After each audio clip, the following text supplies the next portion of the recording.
Three, two, one. Namo Amida Butsu. Namo Amida Butsu. Hello.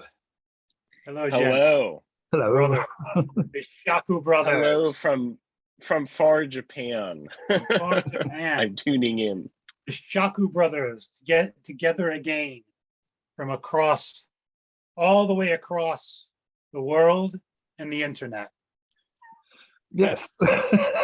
Yes. From the UK to Japan. Yes.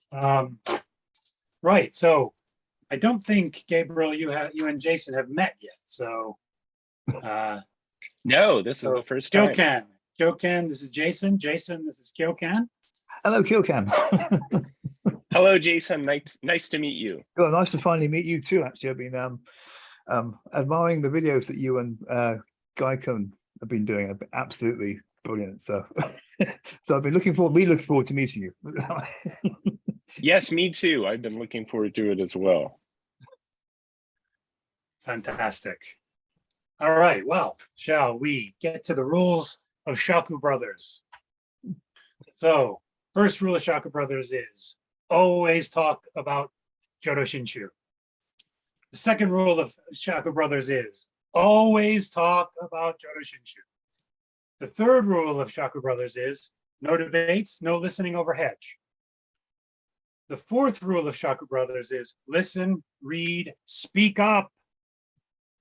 And the fifth and final rule of Shaku Brothers is if this is your first time on Shaku Brothers, you have to pick the topic.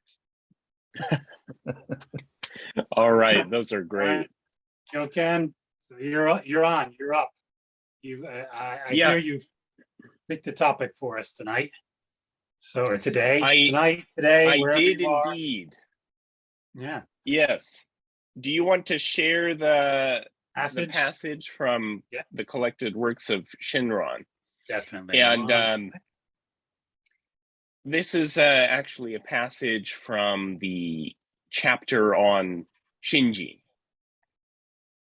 And it's titled The Nature of Shinji. Now, the title is not actually in Kyogyo Shinsho, the original text, but that has been added there by the translators to kind of help us, find our way through Kyogyo Shinsho. So shall I read the text? Yes, please. Yes. All right. In reflecting on the great ocean of Shinji, I realized that there is no discrimination between noble and humble, or black-robed monks and white-clothed laity. No differentiation between man and woman, old and young. The amount of evil one has committed is not considered. The duration of any performance of religious practices is of no concern.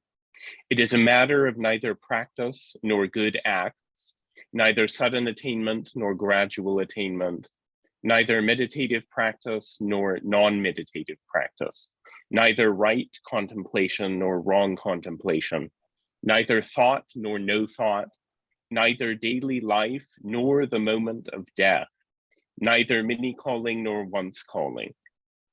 It is simply Shinjin that is inconceivable, inexplicable, and indescribable. It is like the medicine that eradicates all poisons. The medicine of the Tathagata's vow destroys the poisons of our wisdom and foolishness. The incredible passage. None. We can't cling to any condition. No. Or anything. Yeah. It sounds like when it's all here.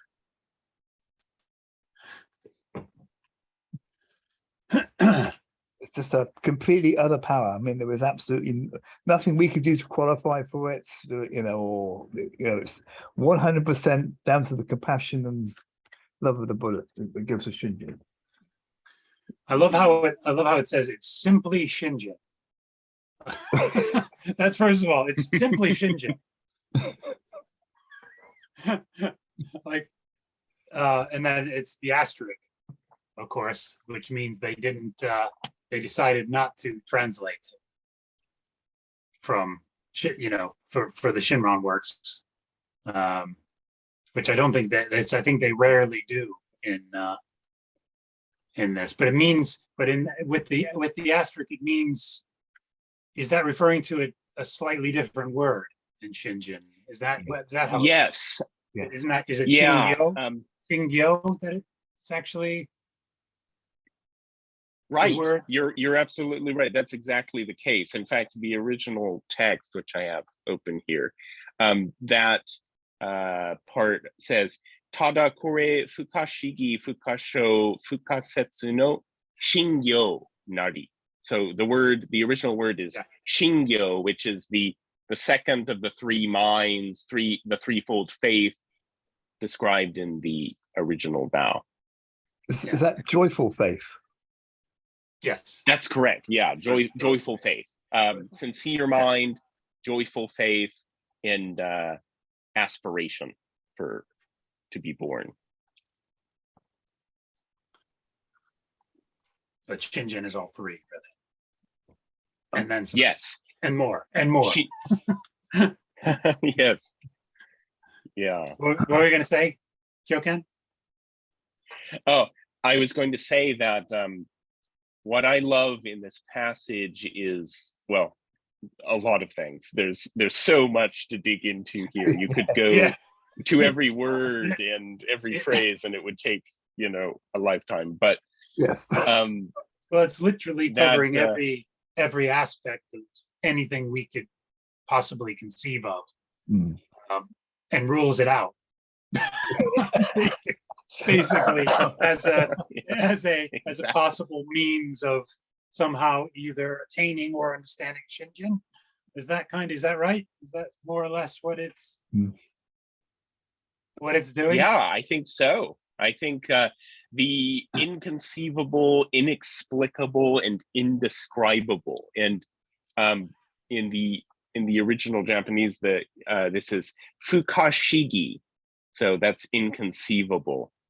And this literally means that it can't be thought, it can't be comprehended with our human mind, our limited, unenlightened mind. And then fukasho means it can't be, it's inexplicable, it's beyond description. And then fukasetsu is interesting because the setsu character means explicated or explained, and that's actually the same character as in the title of the sutra. So it's Busetsu Muryo Kyo, means the sutra preached by the Buddha Shakyamuni. So the setsu here, when it says fukasetsu, it means it can't be put into words. Basically, it surpasses, goes beyond language. So yeah, I think just like you said, this is ruling out all possible bamboo machinations of the mind in order to try to put Shinjin in a box, Neither nor. And then just in case, after it rules out every aspect of anything we could conceive of in life, then it tells us, just to drive the point home and finish us off, inconceivable, inexplicable, indescribable.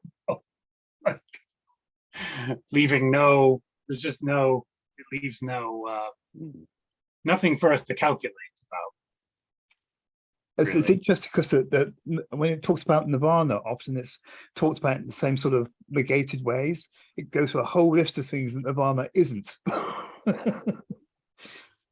It's similar to that sort of idea.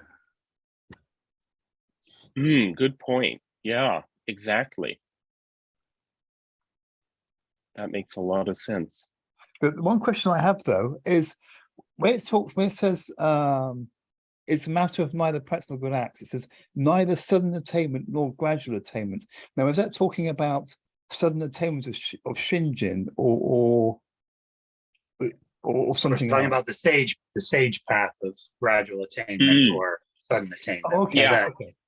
Is that what it's talking This about? is- Yeah, that I'm just trying to clarify what Jason's asking that. I think, is that what you mean? Does it refer to more the sage path of gradual practice or No, no, no. No, sorry.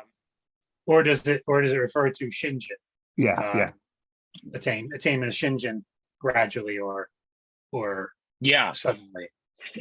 Yeah, I actually had to do some research in a little study beforehand to because I wasn't entirely sure myself, and it turns out that this is the Japanese is actually ton ni arazu, zen ni arazu, and this refers to tongyo and zingyo, so the sudden teaching and the gradual teaching. Wait, which is which again? The Zengyo, the sudden teaching? Tongyo is the sudden teaching, and then Tongyo. zingyo is the gradual. Oh, okay. And zen in this case doesn't mean zen like Yeah, the Zen yeah. school. I thought it's kind of funny that it's the opposite. It actually Yeah, yeah. that word, Actually, but it doesn't really. Yeah. yeah. Anyway. In I believe one of his letters, Shinran actually categorizes the Zen school as tongyo, sudden teaching. Yeah. And from what I understand, this is kind of an old reference to a classification in Tindai, which of course is the school of Buddhism that Shinran and Dogen and Nichiren all were very much influenced by, having studied on Mount Hiei at Enyakuji. And basically the sudden teaching would be putting the entire Buddhist, you could say, like when Shakyamuni, according to the Tendai classification, when he first realized enlightenment under the Bodhi tree, he preached the Avatamsaka Sutra, the Keigongyo, which expresses the experience of enlightenment in with no filter, so to speak. It's the straight, direct, sudden teaching. There's no graduation, there's no training wheels, so to speak. And then Shakyamuni, because nobody could understand that, nobody could, ordinary people, we can't grasp that world of enlightenment. So he put training wheels on it and started with, the Agonkyo, the sutras for, the hearers, the monks who came to hear him. And then there was a gradual introduction, according to the Tendai school, of concepts. Then, next came teachings on emptiness, and then came the teachings on of the Nirvana Sutra, for example. So there was a gradual teaching. So that's the classification, the difference between sudden and gradual in Tendai. But Shinran also talks about Maitreya Bodhisattva, who currently is in the Tushita heaven realm, practicing, the path of sages, and he will become a Buddha many incomprehensible eons in the future. And Shinran says that Maitreya's path is the sudden path, because he is doing what Shakyamuni did, basically. He is not taking step by step. He is, like Shakyamuni, the eternal Buddha appearing in the world. And so that's Maitreya. But then he says something interesting, which is that for us, we achieve the same stage as Maitreya through Jodo Shinshu, Namo Amida Butsu, through Shinjin. And that is the sudden within the sudden. So when it says neither sudden attainment nor gradual attainment, it's talking about those classifications. But then Shinjin is actually the sudden within the sudden. So Wow. that's the difference there. It's neither sudden nor gradual. It's the sudden within the sudden teaching. Because in this life, Yeah. we Where- enter the stage of Non-retrogression. non-retrogression or of true settlement, right? Yeah. Or it's the stage of joy, it's sometimes called too. So from that description, am I understanding this correctly, that Shinran defines the sudden path as basically an attainment that beings that are already Buddhas that come in Nirmanakaya, then their attainment of enlightenment in that Yes. Nirmanakaya form is the sudden path, and everything else, any other path of the sage path, the human path, basically, is the gradual path, no matter what school or what, other than obviously Jodo Shinshu and other than. Yeah.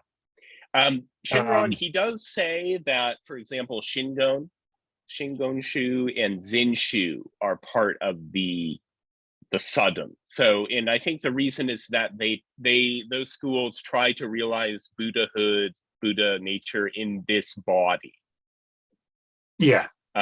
So without practicing, there's kind of two meanings here. So the one that I discussed was the Tendai classification of teaching, but then I think there's another meaning where it's based on whether the teaching is practiced over a long period, and then slowly over many lifetimes, for example, you attain Buddhahood, or like in the Zen school, you have this sudden insight, satori, and you realize I'm Buddha, or I'm part of enlightenment, and I have that experience. So I think there's multiple meanings here, as is so often the case.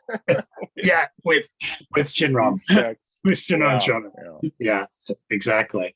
And then there's within different schools, I think there's different teachings. I mean, so Zen, obviously, Zen schools are the immediate, in this, they believe you can have teaching, their teachings are to bring about Buddhahood in this lifetime. Nichiren Buddhism, they believe that their teachings bring about Buddhism in this Buddhahood, realization of Buddhahood in this lifetime. And there's certain practices, I think, while Vajrayana and Tibetan Buddhism kind of are, have those gradual teachings, they also have immediate, rapid teachings as well about that you could attain it in this life. I think it's mainly Theravada, I suppose, that's probably they're very much the gradual path,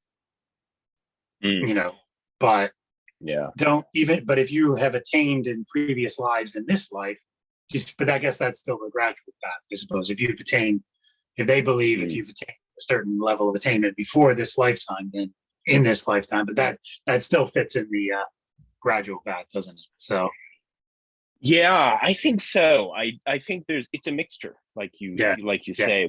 There's often kind of, there's like in Theravada, you have people who say, well, it's just something you do day by day, and you just gradually roll with it, and then you have very interesting stories of people who attained extremely sudden realization in Theravada. Like, something that comes to mind, and I like this story because, it's an interesting Buddhist story, but one of the early Thai forest tradition teachers, I believe in the 19th century, possibly early 20th, he was practicing, the Dharma, Theravada, the teaching and the practice, and he just kept hitting the wall and not, being able to move forward, and he actually ended up becoming sick. He contracted a disease, which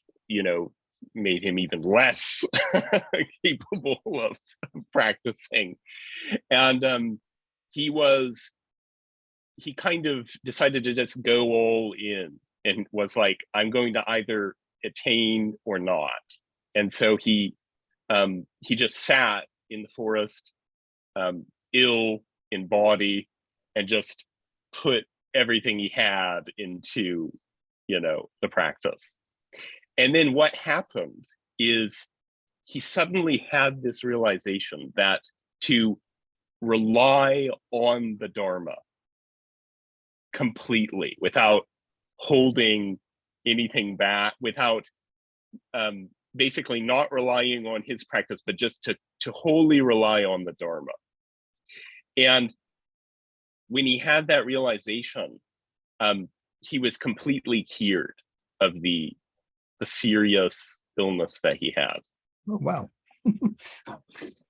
And then that was, he attained that realization. So Yeah. I think that's a very interesting, very interesting story in a lot of ways. There's kind of some parallels with even Jodo Shinshu in some ways, although of course Theravada is the path of sages, but that does show how there's sudden and gradual kind of mixed in the same tradition, Yeah, definitely.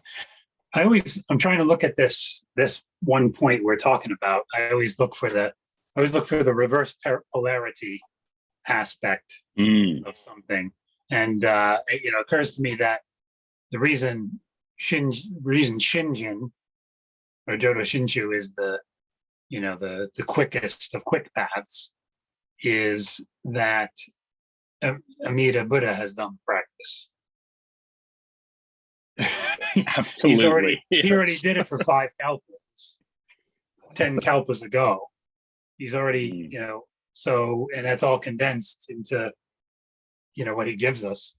There's a bit of calculation there, but what I'm just trying to say is that it's rapid because he's already done practice. It's the Buddha of all Buddhas that has given us the practice. So was that kind of one of the reasons it's the quick path?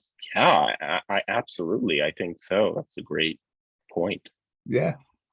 I do want to address something that part of Jason's question, I think, was, is Shinjin attained gradually or suddenly? Yes. I just wonder whether that's what that was saying in that passage. Yeah. And so that's not what Shinran is saying here. He's not saying there are people who attain Shinjin kind of, like suddenly they'll have a very, an experience where it just all kind of clicks into place, and then there are people who it's a very gradual process, over years, decades of listening, hearing, saying the Nimbutsu, living, so, and there's one is not right and the other is not wrong. They're both, it's the same Shinjin, it's the same process, right? So in this case, it's not referring to whether Shinjin is attained suddenly or gradually. Oh, but that's interesting because you often get the impression when you hear people talk about Shinjin that it's this one thought moment, like it can't be gradual, it has to be bang. Exactly. Yeah. So it can actually be a gradual sort of thing. You can have the slow rise of Shinjin or interesting that comes up. That can happen gradually rather than just in one sort of like big. Is that right or exactly? Well, yeah. Oh wow, okay. Right. And there is a that's always been that's been a big frustration of mine. Jason hit the nail on the head with that's been one of my frustrations when I would try to discuss my experience and things that I would see in the teachings, that it does seem like there's a gradual process here. Yeah, yeah. Something Because that's been going my on. experience, that it was a gradual. And people say, well, either you have it or you don't, you know, and just Oh, dismiss yeah. that whole discussion, you Mhm. know, and I've had that Yeah. happen in two different groupings of you know Mm, of people, you know, that yeah. discuss Jodo Shinshu teachings. And I found it very frustrating, and I found it not in keeping with what I would see in Shinran's writings or Renyo's writings. I would not, and then it Mm. would be confused. Like, am I reading it wrong, or am I not? Am I, you know? And then I guess my experience is just that's just, you know, wrong, or you know, just part of my bamboo monkey Mm. mind. You know, this it should just be dismissed. You know, and it's just frustrating. But I just see the things differently. In fact, I see, isn't there a certain one of the meanings of Shinjin is not only this, you know, the gradual, or you know, because it's arising, right? Right. It's arising. So something could arise Mm. quickly, you know, like depending on, I don't know, like a bubble, you know, can arise, you know, certain things can arise in water very quickly, depending on their buoyancy or whatever, you know, that sort of thing. And other things arise more slowly, you know, and it depends on the conditions of that situation, whether the thing arises slowly or quickly. Do you see what I mean? And this kind of brings us, I've been thinking through this whole discussion, some of what we're talking about kind of hints at aspects that Renyu talks about the 5 elements or aspects or of birth in Pure Land. Mm. I think it's sometimes interpreted as conditions, but we were having a discussion in our Dharma study the other day, and when, you know, and the thing about conditions, it's not really conditions in the sense that we have to meet some kind of condition. No. It's more like environmental, like you would say, conditions around. Yes. Yeah, that's Like kind an of apple what tree won't grow in a desert, sort of thing. yeah. So It's is that causes and conditions, right? Causes and conditions. Go in Japanese. It's the Buddhist principle of the cause, the innumerable causes and conditions that have led me to encounter this teaching, right? Yeah, exactly. And that's what I kind of always thought, that everybody's causes and conditions are different. Mm. And so their path, you know, they're entrusting to the teachings, to Amida, to all that thing is going to be there's going to be a different trajectory for each one, Mhm. especially since it says, you know, since Shinran says this teaching is for me alone. So if Yeah. Yes. that's right, quite yeah. individual. To me, it seems like it's going to be it's the same Shinjin, but I think there's an individual process involved in getting that, you know, That's just it. I mean, Amida bringing you there, or in you receiving that, or however it works. Yeah. well, that's just it. It just Mhm. occurs to me more and more that it's like an organic, natural thing. You know, you can't put anything into sort of like a step-by-step box. Yeah. It grows like naturally. If you get what I mean, like sort of I think it's part of the meaning of the word jinen. It happens of itself. Mm. So it sort of Yeah. gives the idea of more of a natural process rather than a, you know. Exactly. Yeah, Jinin is, natural unfolding, right, of the Dharma, the working, the power of the Dharma. So it's a natural process. It's not it's not something we have to force along. We can't make the plant grow faster. In fact, I would speculate that's, I mean, We're why trying to make it why grow. Shinran Shonen never, I suspect that's why Shinran Shonen never told us, like, okay, do this, this, and this to receive Shinjin, Yeah, you know. good point. And I've heard there's people will, I've heard different people over the years say, well, if you do this, this, and this, these are requirements of the vow, or or if you do this, this, and this, then Yeah. but that Shinran doesn't do that. No. She No. just- Quite otherwise, in fact. Neither It's does easy to Renyo. read. Renyo just says, listen, read, listen with your I whole see, that's- being, Yeah. speak up. But he doesn't, none of them, neither he or Shinran says, and this is the way that you will attain. Gradually it will arise. I mean, there's the closest I can think of is the one passage from Renyo that says, if we listen, I can't remember it exactly. If we listen attentively whole with our hearts. whole being, Yeah. because of great compassion, Mm.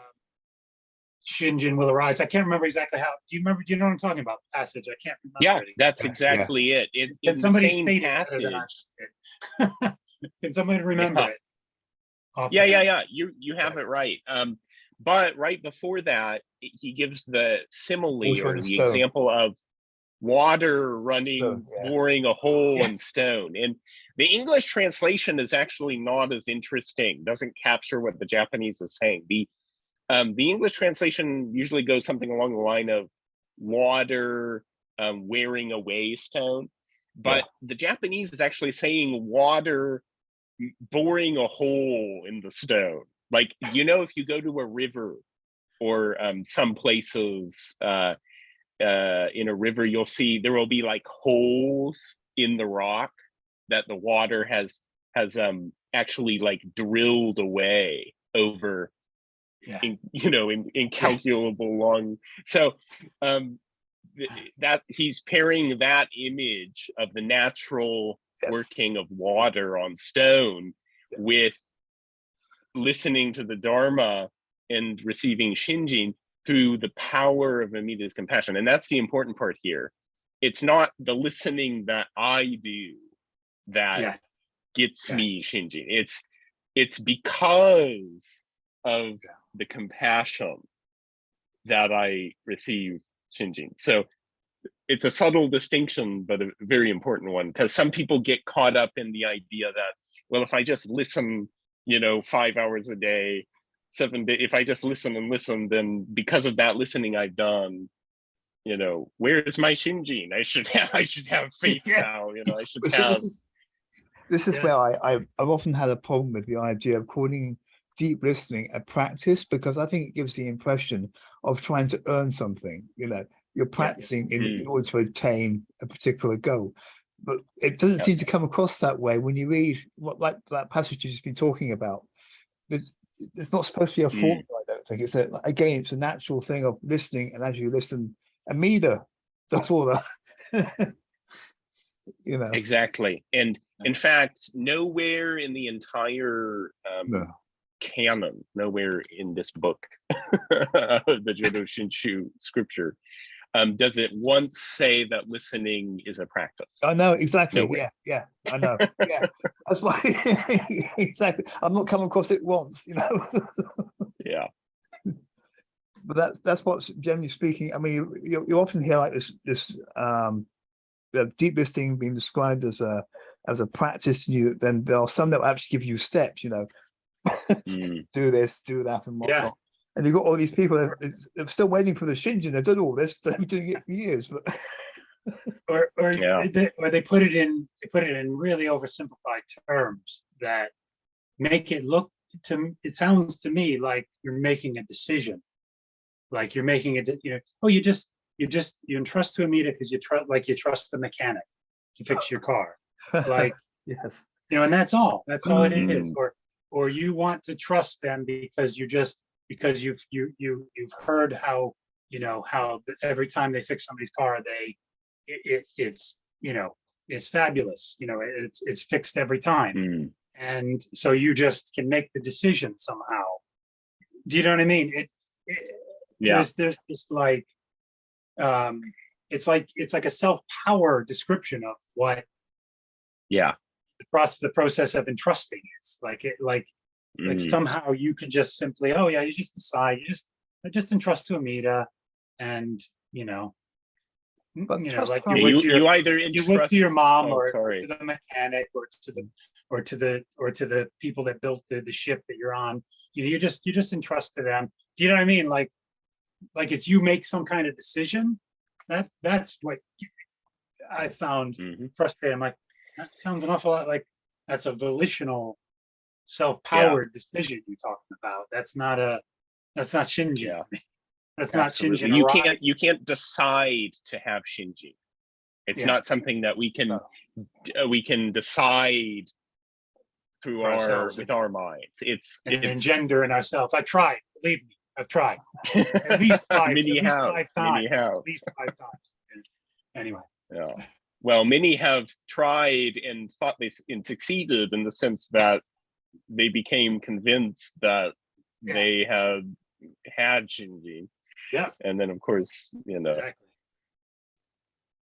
Oh. Yeah, no, exactly. I can understand the whole thing about you can't make yourself have Shinjin, but isn't there a choice in choosing to trust? Once you have that entrusting rise up, there is like for example, I think Shinran in one of the chapters in Tanasho, he says, look, whether or not you trust in the Nobutsu is entirely up to you. Do you see what I mean? He sort of like leaves them Right. their choice as to whether or not they're going to trust in the Nobutsu or reject it. So wouldn't choice sort of like come into it to a degree? I mean, not in the sense that you can force yourself to trust, but because that, you have sort of like. Yeah. Yeah. I suppose choice. Yeah, I would say for me, I'd say I have the choice to listen and get involved with stuff like this, and do you know what I mean? Look for a good teacher and all that kind of stuff. You kind of do have to, there's your volition is involved there. You're making choices to do that.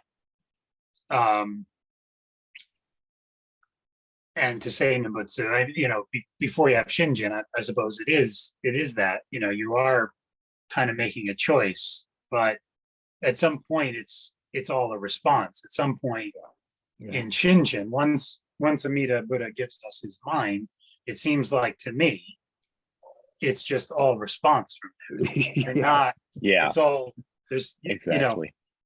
We like what I was thinking of when you were saying about the hole being bored by the watchers of the Dharma in the rock.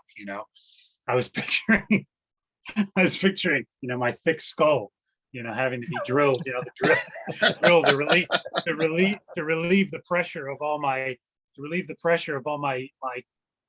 calculating and monkey mind and blind, and deluded passions, and that and doubts and that that prevent me from seeing Shinjin, and suddenly I'm not, it's not like I go, oh yes, now I'm going to decide to not feel the pressure of that, and like I'm not, like I'm going to suddenly feel relief, I'm going to feel better, and do you know what I mean? That's kind of how I see it. It's not like I'm making a decision now. I'm like, do you see what I mean? It's a natural reaction or response after that. But I guess there's choice and volition involved in, okay, it says I need to find a good teacher of the Dharma, it says I need to listen and read the teachings and speak up and talk about my doubts and my questions and, and all that. I got to make decisions about that. Here's something, and this might be might have meant more than this when he was saying it. Shinran Shonen, at one point, I think it's pretty early on in the Kyogyo Shinsho. I think it's in one of the very first, like the prefaces. He says, I entrust myself to the teaching, the teaching, practice, and realization of Amida Buddha. I think that's what I can't remember how it's just, but he's entrusting to the teaching. And that's instead of practicing it, that's kind of how because it's Amida's teaching, it's Amida's realization and, you know, and practice and teaching, not mine. So I'm entrusting to it. But yeah, until, I don't know, you know, yeah, I have to make a decision to do that. But no, it's just, it's difficult to talk about. Well, can I say something? Yeah. Just regarding the passage in Tanisho. Yeah. I think Is that the Tanisho? original passage. Yeah, Is that Tanisho. Is that It's- Tanisho? Oh, I thought that was in Kyogo Shincho that he says I didn't. Oh no, no, Interesting. sorry. Your passage was from Kyogyo Shinsho, but Okay. Jason's the passage Jason mentioned about Oh, right. it's Yes, up yeah, to go you ahead. to follow or reject it is. I think he's saying that he's addressing people who are basically coming to hear, you know, to listen to what Pure Land Buddhism and the Nimbutsu is all about. And I think the original text, unfortunately I don't have it in front of me, but I think he says whether you take up the Nimbutsu or leave it by the roadside, basically, or just, you know, abandon it or leave it is up to you. So he's saying at a basic level of whether people kind of choose to take the first step of practicing, of saying the Nimbutsu, of following the path of the Nimbutsu. And so that, of course, is, you know, something that people can choose to do or not to do, right? But in terms of the realization of Shinjin that is true and real, what I have heard and understood is that it is when we hear the call of Amida in Namo Amida Butsu, that call is, and that call truly penetrates to the core of our being, our mind. That call is irresistible. It's not like we hear the call, we truly hear, and then make a decision.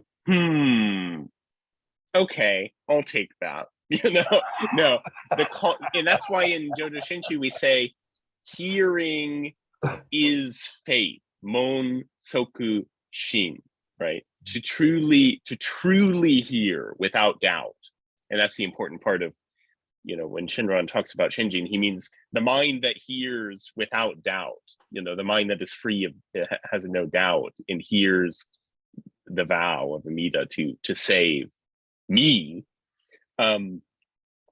So that is not something that we decide, right? And that's why listening is important in our tradition. Listening, you know, chomon, because if we don't listen, how can we hear? You know, so we have to immerse. And listening doesn't just mean one thing or the other. I think people sometimes think it means, well, I have to say the Nimbutsu a lot, or I have to study the scripture, the sacred texts, you know. But listening can also be daily life. I mean, listening can be, you know, we can be listening or not listening, you know, at any time in our daily life as well. So reflecting on the teaching, you know, when you're taking a walk, I mean, that's listening. There's, you know, seeing a beautiful sunset that reminds you of Amida's light, the Pure Land, that's listening. That's, you know, it's all listening. It can all be listening. So I always people who think of try the to ocean. make like a, I'm at the seaside now, which I get to go to now because we live only like a half hour away. I see the, you know, that's what I think of, the ocean of the vow. I'm swimming. I'm out for a swim. I'm thinking of the ocean of the vow, or the waters of Amida's Dharma. You know, so. It's interesting. I was reading about the parable of the White Path.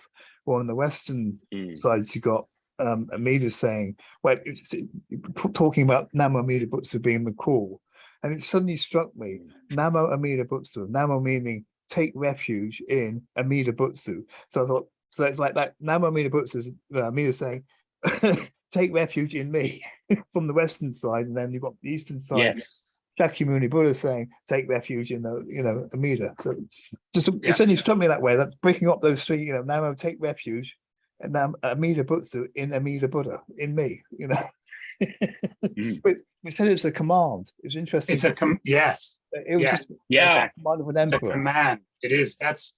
I was Yeah.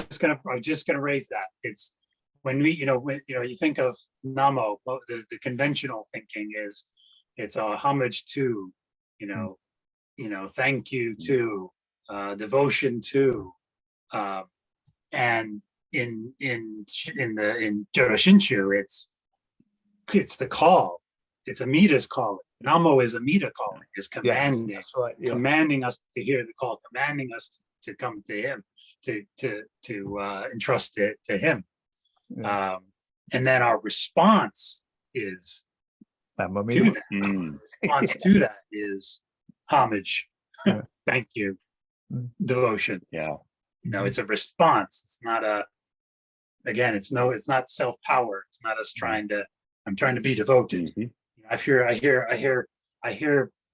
people who are, say that they follow the teachings of Jodo Shinshu talk about, I practice devotion too, and I'm like, do we? This isn't a devotional path. Devotion is a response. It's not like a practice. It's not like bhakti, response. right? Yeah, it's a response. Any devotion that I might have is a response. It's not me. Like, I'm not, you know what I mean? I'm not trying to be a devotee. I'm not meant to try to be a devotee, or meant to be, trying to with my own, somehow with my own power and merit and virtue, trying to pay homage to the Buddha. It's not me doing that. It's not like it's a response. Is that right?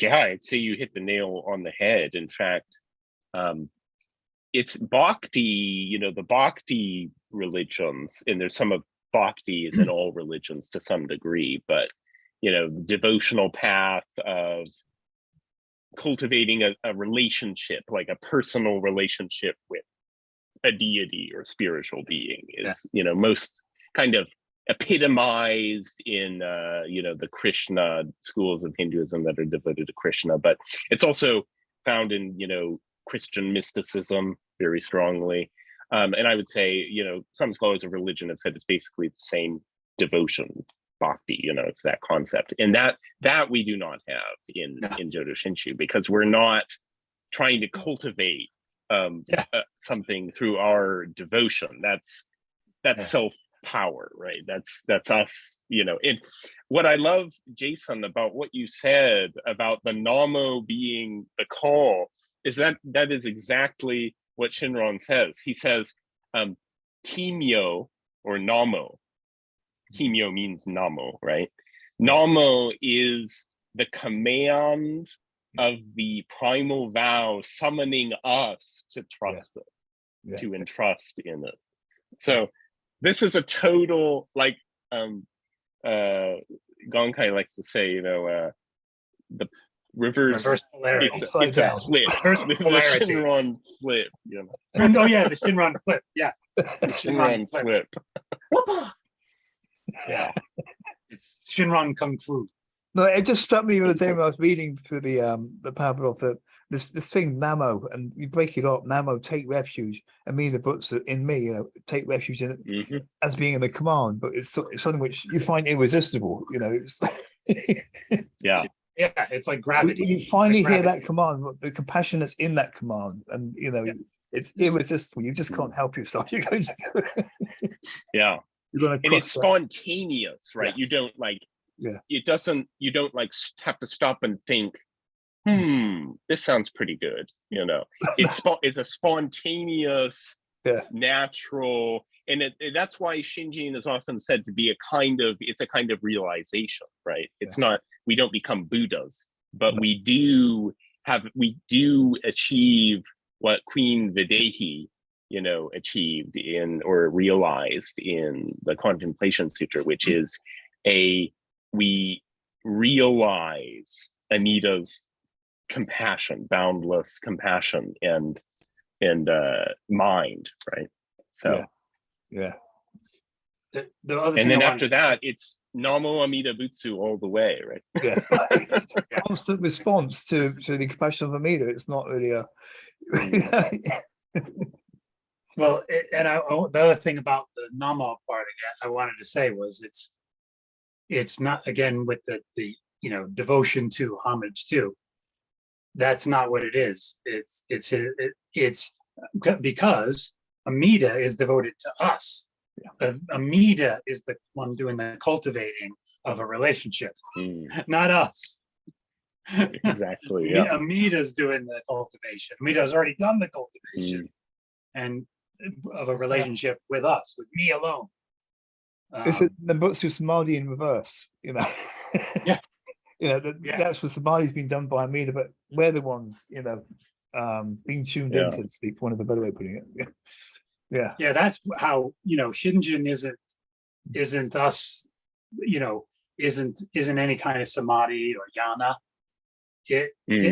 And coming from us, it's not anything it's not, because again, that's Amida's samadhi that brought it about. It's Amida's, attainment of the mind state. So it's not, we don't need it. We don't even need it to be that. This is one of the great things about that passage that we started off with, because it totally rules out needing to be a scholar, literate, or any kind of like particular special status or state of mind in order to receive Shinjin. It totally rules that completely out. There's no that passage. Yeah. Oh yeah. That brings it right back to this passage. Actually, I'll bring it back up. It's ruling out all. That's what I mean. We don't need a state of, when I say we don't need it, I meant the state, any kind of special state of mind. Or particular state of learning. We need Shinjin. We certainly need Shinjin, just not a special state of mind. One sec, let me share my screen again. That's what I was trying to get at, was there's no particular, particular social status that you need, or educational status, or anything like that. But you could be completely illiterate, and there's no qualification you have to. Of mind, or no social, no mental, social, biological, moral condition that you need to fulfill or could fulfill. I mean, it says right here, the amount of evil one has committed is not considered. The duration of any performance of religious practices is of no concern. Yeah. That's like mic drop. But it must be really difficult. Definite. Like 25, we spent like 30 odd years really going it with meditation and memorizing all these sutras to chant and that sort of thing, and you come across this. No duration for any performance of religious acts is, it's taken to account. What, I just spent 35 years. Yeah. It takes out, and it sort of takes out all the any pride or shame. Right. Exactly. Out of the equation. You can't be proud of you can't be proud or think you're or be confident because of your attainments, and you can't be, and it doesn't matter how ashamed or guilty or horrible or incapable you are. Right. I mean, the primal vow is the ultimate level. What's the name? Field leveler. That's not. I can't quite think of the right word. It levels the field. We say leveling the playing field in the US, but yeah. So we've had a 4-day heat wave, so my brain's still recovering from that. Oh yes, yeah. We just finally had a couple of days of rain. Exactly. We're having a bit of a heat wave in the UK, and particularly here in Japan too, in the West Country. Yeah, and actually East, Southeast, and Southwest has been pretty dry in the UK. But, yeah. Anyway. Sorry, what were you saying? Okay. Sorry. Oh, go ahead, Jason. It completely levels the playing field. I mean, you often, you can't really sort of like, because you have Shinjin, you can't then go around thinking, okay, well, I'm better than that person or this person. It's not an issue of where you can really look down on the rest of the world and say, you have Shinjin because of Amida's compassion, not because, you know, I don't think I'm putting it very well, but I think I get it across. If you see what I'm saying, it levels the playing field right across the board. You can't sort of like set yourself up above other Yeah. people of Shinjin, because it wasn't anything to do with you when you had got Shinjin in the first place. You know? Exactly. And notice two words I want to point out that speak exactly to that. No discrimination Yeah, and no differentiation. yeah, exactly. No. None whatsoever. Zero. Yes. And there is, yeah, so exactly like you said, it levels the playing field. Mhm. And when you realize too, like Shenron says in Tawny Show, that my good actions, my evil actions, in fact, we're gonna, I think, get into this even more in a future episode, but it's all has to do with my karmic makeup, and it's nothing to be like Honkai said, it's nothing to be proud or ashamed of. It's just it is the person that I am and have been for. And so exactly, leveling the playing field. And I love the phrase ocean of Shinji. Yes. Because sometimes when people talk about Shinjin, there's a tendency to make it sound like a thing that you chase after and sort of get and have and so on. Yeah. But ocean, Yeah. When Shenron is talking about the ocean of Shinjin, he's talking about, and then in other passages, he talks about the rivers of sentient, living beings' minds entering the ocean of Shinji and becoming one in taste. Yeah. And no matter where the river has been, Right. no matter how defiled it is by the kleshas, the blind passions, doesn't matter. When it enters the ocean of Shinjin, it becomes one taste with the ocean. So incredible image. Amazing. And that right there illustrates, I was just about to say this, that right there illustrates too. When talking about this, people talking, they're gonna receive, I'm gonna receive this. You're gonna receive the entire ocean. You got your hands ready for and no, we don't. It receives us. It's that reversed again. Yeah. It receives us. Do you know what I mean? So it's like the river flowing into the ocean. The ocean of the vow, the ocean of Shinshin receives us. Receives our mind stream, kind of in that reverse polarity sense of it. Yeah. Instead of us entering, the stream or entering the path, we're not. Yeah. And then this neither practice nor good acts, that's also in Tawny Show. Yes. Yeah. Chapter 1. Yeah. Where Shinron says that it's neither, the Nimbutsu is neither a practice nor a good act for us, right? Right. Something else I want to bring us back to here that we were talking about earlier that fits with the last part of this, where it says, it is like the medicine that eradicates all poisons. The medicine of the Tathagata's vow destroys the poisons of our wisdom and foolishness. That again, and I think this might be actually written somewhere. Well, maybe not. I can't remember. But if you think about medicine, a doctor prescribing medicine, right? People don't get all the same medicine. They don't all have the same problem. They don't get prescribed the same medicine or the same dose. Even if they get the same medicine, it's not the same dose.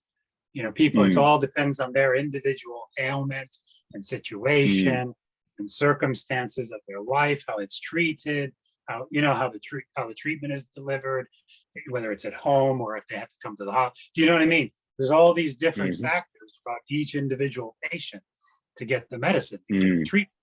And that and that comes back to what we were saying earlier of it's an individualized process of Shinjin arising, of Amida, of becoming open to Amida's light and vow. Mm. And it's an individual, because we don't, it's, Yeah.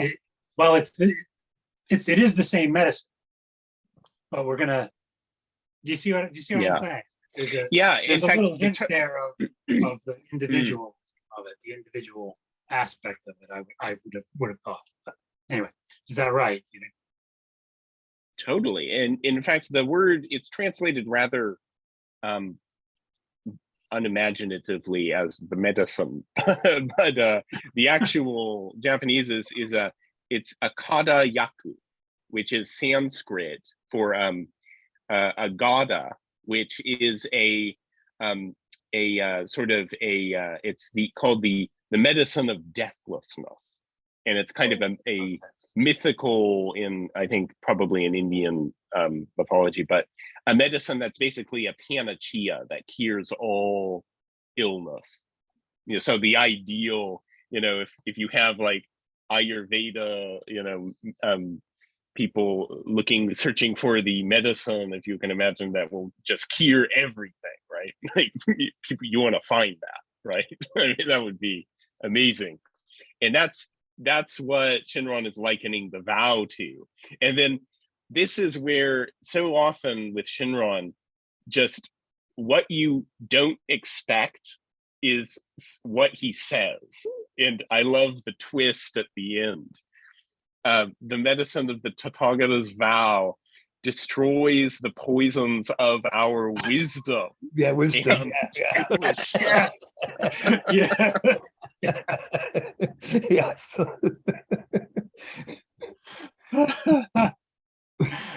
Yeah, because it says all Mm. the first line says eradicates all poisons, but we probably weren't going to get that meant both our foolishness and our wisdom. So it had to be right, yeah. had You to know, be if you just explained read to the us. first line, What I'm actually yeah. saying by poison is not just what I don't think this word means what you think it means. yeah, and Inconceivable. I just love this about Shinran's writing. I think that may be a great way to end it. I think that, you know, Yeah, keeping in mind that the medicine, the Tathagata's vow destroys the poisons of our wisdom and foolishness, our so-called wisdom and foolishness. Well, if it was so wise, we still wouldn't be here, would we? We'd have gone to the Pure Land lifetimes ago. Yeah, exactly. What we think is our wisdom. Yeah. Mm. What we're kidding ourselves is our wisdom. Anyway, yeah, so I think, you know, you alluded to, I think the next time we meet, maybe we could talk about, Jason and I were considering doing an episode discussing the 5 conditions or aspects that Renyu talks about of birth in Pure Land. Yeah. And we've kind of been alluding to different aspects that you mentioned. Maybe in a future episode we'll discuss causes and conditions of our lives. So that would fit sort of nicely into that topic. But we were going to talk about it for this next episode. But in accord with the rules of Shaku Brothers, you had to pick the topic. So we let you pick that. But it kind of dovetails nicely with both our last episode, you know, discussing Shinjin, and now moving into the 5, you know, the 5 conditions or 5 aspects, 5 elements of birth in Pure Land. So maybe we'll do that next time. Yeah. Sounds great. Yeah, I'm up for it. Yeah.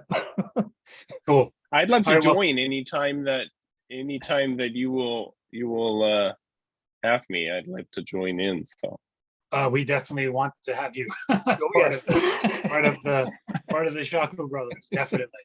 Right. So, thank you so much. Thank you you. for bringing all of your And- your knowledge and experience to bear. It's great to finally meet you as well. I'm looking forward to this. yeah, me as well. I really was looking forward to it. It's been great. Yeah. Great discussion, great conversation. Mhm.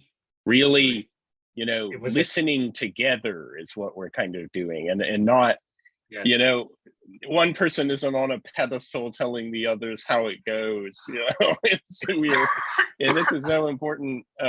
Yeah. What Shinron says, ondobo ondogyo, fellow travelers and fellow hearers on the path, right?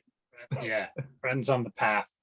I have no Mm. followers since it's not my Yeah. teaching. I have no disciples, he said. There's no disciples. That's what you mean. Disciples. Oh. It's not my teaching. Right. Well, thanks again, gents. Yeah, thank you for having me once again. Yeah, and thank you both for having me as well. It was truly a pleasure. Yeah, definitely was. Likewise. Yeah. Likewise. All right. Well, until next time. Yep. Namo Amida Butsu.